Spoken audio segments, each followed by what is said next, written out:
this happened around 2:30 or 3 in the morning, and we all woke up and we had no idea what to do, and he was gone by the time we woke up, and I literally saw him take his last breath in front of me. And that's the time I really broke down, and that's the time all that emotion came out, and I don't know why.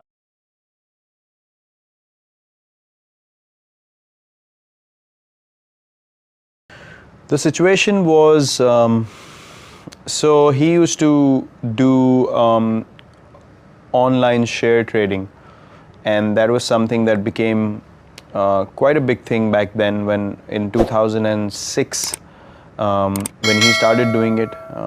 And then, as I said, the business side of things wasn't doing well for my brother.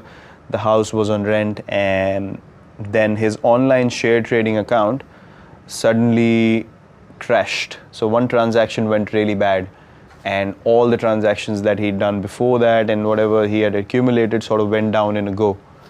So he really the amount of stress it brought onto him mentally was huge. So he had a stroke. He had a clot form in his brain. I didn't know it because I was playing my first season and I was at practice, and I was coming back from practice, and I reached the house, and then my cousin's sister was there, and I asked her where everyone is, and she's like, no, they've just gone for a regular checkup. I was like, why would everyone in the house go for a regular checkup? This doesn't seem right. Why is she the only one sitting at home? So I asked her where they are. She told me they're at this place, and I was like, take me there. So we went there, and then I saw him. And then I saw him, in a situation that I'd never seen him before. And what was the situation? Because it was a stroke in the brain, he wasn't able to react in the normal manner. His body was moving in a funny way, and he was not able to figure out where he is, like the way he looked at people as well. It was like he lost total sense of what's going on. So I saw him like that, and then they took him to the operation theater, and then it was a very difficult time because they did the operation, then he came back home, and then he was in rehab, but I saw him, left side of his body got paralyzed, left side vision also got compromised, and he was just not able to communicate that well, even with the family members anymore, and couldn't do anything by himself. People had to pick him up and take him to the toilet, and there he was, a self-made man. He would just, in the house, if something went wrong, he wouldn't call anyone. He would just open the socket, the electric socket, and just start fixing things himself. So he was that self-made, and he wasn't dependent on anyone. So for a person like that to go through that, he couldn't handle it after a while, and then eventually after a couple of weeks of rehab, he got a cardiac arrest. And you were there? I was batting night. Actually. I was playing a game, and we were playing one of these 4-day games, which used to happen at the first class level, and I was supposed to resume batting the next day. And this happened around 2:30 or 3 in the morning, and we all woke up and we had no idea what to do, and he was gone by the time we woke up, and I literally saw him take his last breath in front of me, and I tried to pump his chest and all that, nothing worked. And then there were a few doctors around in that area that we lived in. We went to their place. No one opened the door because it was 3 in the morning. We couldn't get any response, and then we drove him to the hospital. But by the time they tried electric shocks and everything, all those kind of things, but nothing worked. He couldn't recover at all. So my sister and my brother and my mother, they all broke down, and funnily enough, I couldn't cry at all.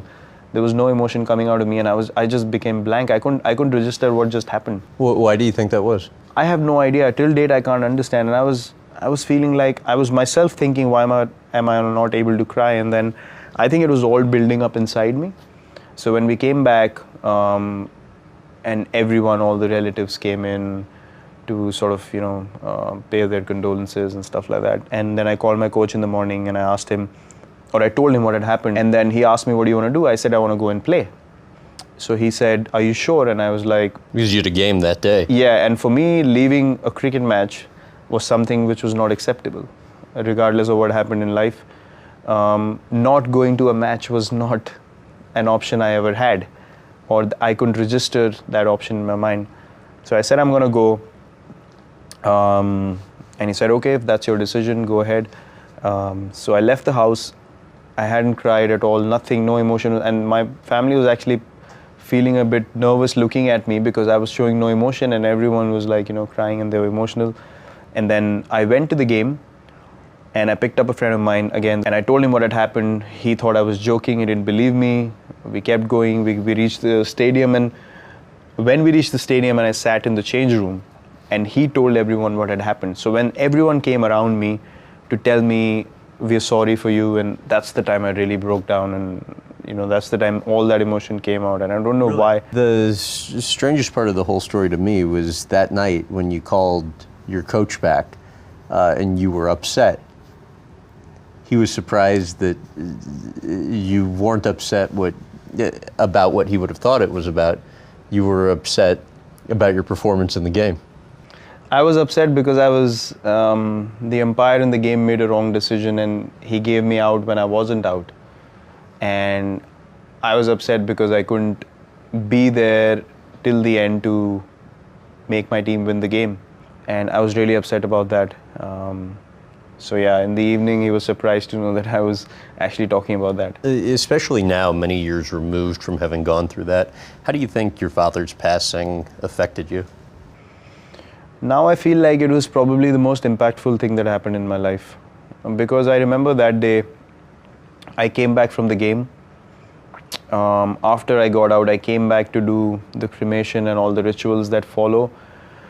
And I remember telling my brother specifically that I am going to play for my country, and I am going to play this game at the highest level, and there's nothing else in life that can distract me anymore.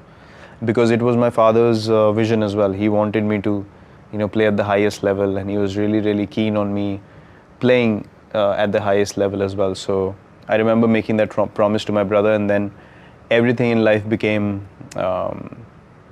second priority after that incident, and cricket was the first priority. It's immediate that the success came after that, right? I mean, you kind of for a couple-year period of time started struggling. In what ways did you begin to get careless off the field? So the thing is that the incident happens in your life and then you move on with it. You don't know the kind of motivation it registers in your heart. I always knew that nothing else can distract me from achieving my goal, but the immediate distractions were too many. Traveling to other countries, going out regularly, having drinks with friends, and just not being that focused.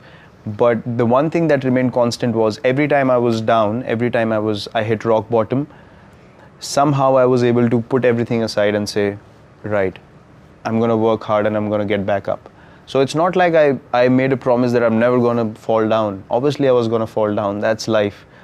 That is always going to happen in sport and life. But the ability to come back again and again made me realize that that incident was the one incident that helped me become mentally so strong that I could, even if I was distracted, because I'm human, I will make mistakes, but the ability to come back up became so much more stronger